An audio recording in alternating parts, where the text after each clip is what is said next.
Hello everyone, আজকে আমরা সব পরিবার মিলে যাচ্ছি বেড়াতে। আর এই প্ল্যানটা খুবই সাডেনলি হয়েছে।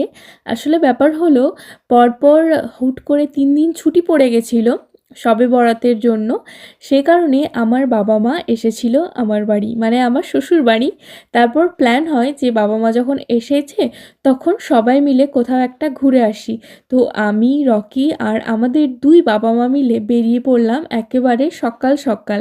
আজকে আমরা বাঁকুড়া ঘুরবো আর তার সাথে আরও কতগুলো জায়গা। তো যেতে যেতে প্রথমেই আমাদের পড়লো বিষ্ণুপুর। তো বিষ্ণুপুরে আমরা নেমেছিলাম একটু চা খাওয়ার জন্য। বনলতা রিসর্টের কাছে নেমেছিলাম, ওইখানেই চা খেলাম। আর মাদেরকেও একটু বাইরে থেকে বনলতাটা দেখিয়ে দিলাম। ফেরার সময় বনলতা ঢোকারও আমাদের প্ল্যান আছে, কিন্তু যেখানে যাচ্ছি সেইটা আগে কমপ্লিট করে দেখে তারপর ফিরে এসে আমরা বনলতায় ঢুকবো। এখানে চা খেয়ে দীর্ঘ বিস্তৃত একটা আলুর গ্রাম পেরিয়ে আমরা পৌঁছে গেলাম হুগলি জেলায়। হুগলি জেলার কামারপুকুরে। এখানে কার জন্মস্থান বলতে পারবে? হ্যাঁ, ঠিক বলেছ, আমাদের পরম পূজনীয় শ্রীরামকৃষ্ণ পরমহংসদেবের জন্মভূমি হলো হুগলি জেলার কামারপুকুরে। এখানে নামার সাথে সাথেই আমরা একটা মহিলা ট্যুর গাইড পেয়ে গেছিলাম, যিনি আমাদেরকে এই পুরো কামারপুকুরটা খুব সুন্দরভাবে ঘুরিয়ে দেখিয়েছিলেন আর প্রত্যেকটা জায়গার ডিটেলসে বর্ণনা করে দিয়েছিলেন। তো তারও কিছু ক্লিপস আমি দিয়ে দেব, তোমরা গেলে তোমরাও এরকম একটা গাইড বুক করে নিতে পারো। তো প্রথমেই আমরা যাচ্ছি বিষ্ণু মন্দিরে।